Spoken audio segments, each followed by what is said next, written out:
So before I do, I just want to speak on this issue of partisanship and, let go Donald Trump and give him a pass. Listen,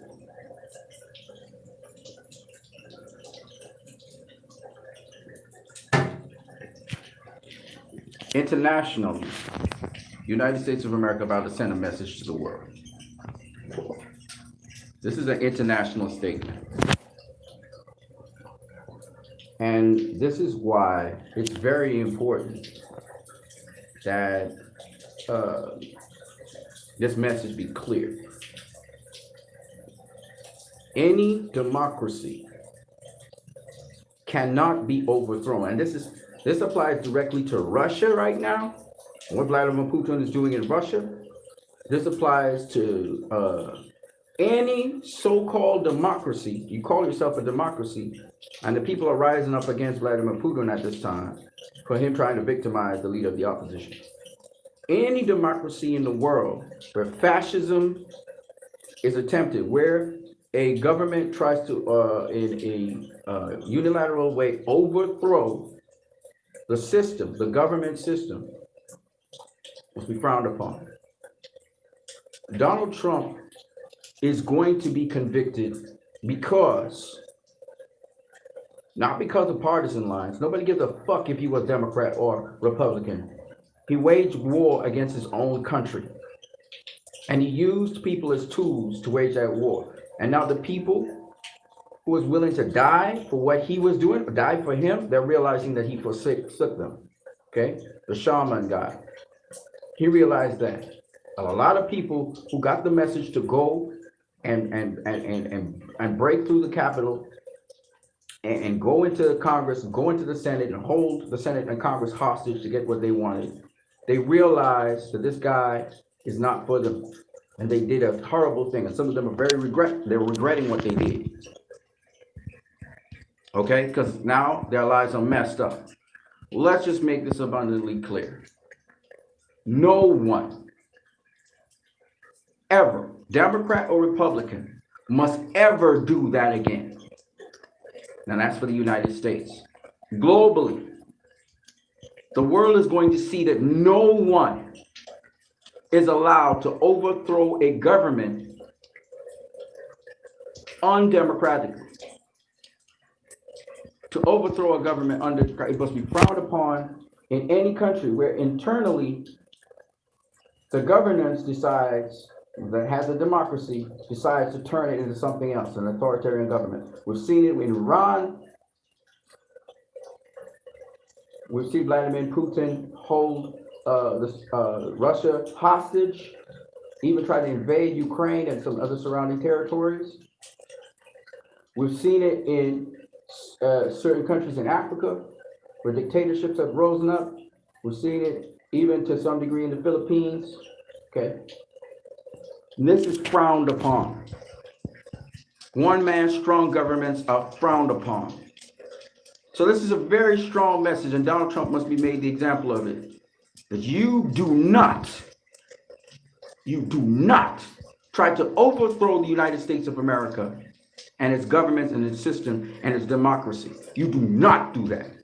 And I really don't give a damn what any partisan person tries to say at this point in time. It must be bilaterally passed, and it must be passed unanimously in the Senate. Every single senator should vote to convict, to impeach, and so people will understand.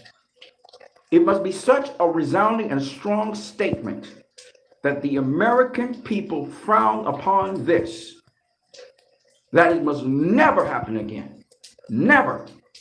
And the possibility of it happening again only will occur if Donald Trump is not convicted of this heinous act, which is the culmination of several seditious acts, from the lack of acceptance of the election results, which were clear as day, to actually trying to sway and influence electoral officials. to subvert the process, right down to members of Congress and the Senate knowing that what they were doing was unconstitutionally challenging the results and trying to nullify the electoral results.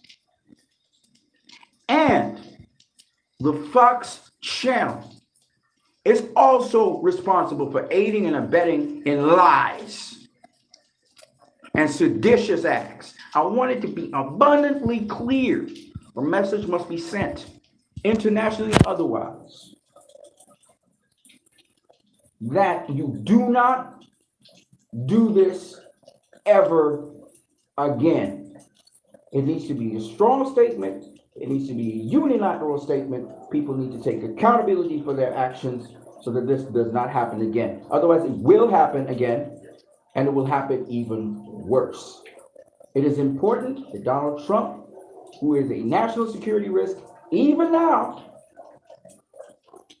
be stripped of his ability to get classified information, as well as he must also be regulated in terms of he must be stripped of being able to be in the political circles ever again.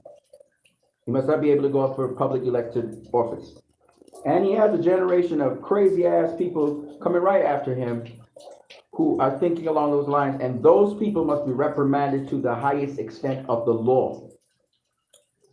You don't allow these people to bully you. You do not allow them to try and go maverick. And it's very important somebody who is holding office, public office, has character. Must have the character decency. They don't need to agree with you, but they must obey the fundamental laws, and they must have a certain character and decorum. And that needs to be something, whether it's unofficial or not, that is looked at when you're looking at candidates. Morality must stay in place. We can't have immoral people. All right? And it was the fault of the Democrats with Bill Clinton coming into governance. This is where this all began. And they must take responsibility for that. On what you need. This ain't no game, people. Peace.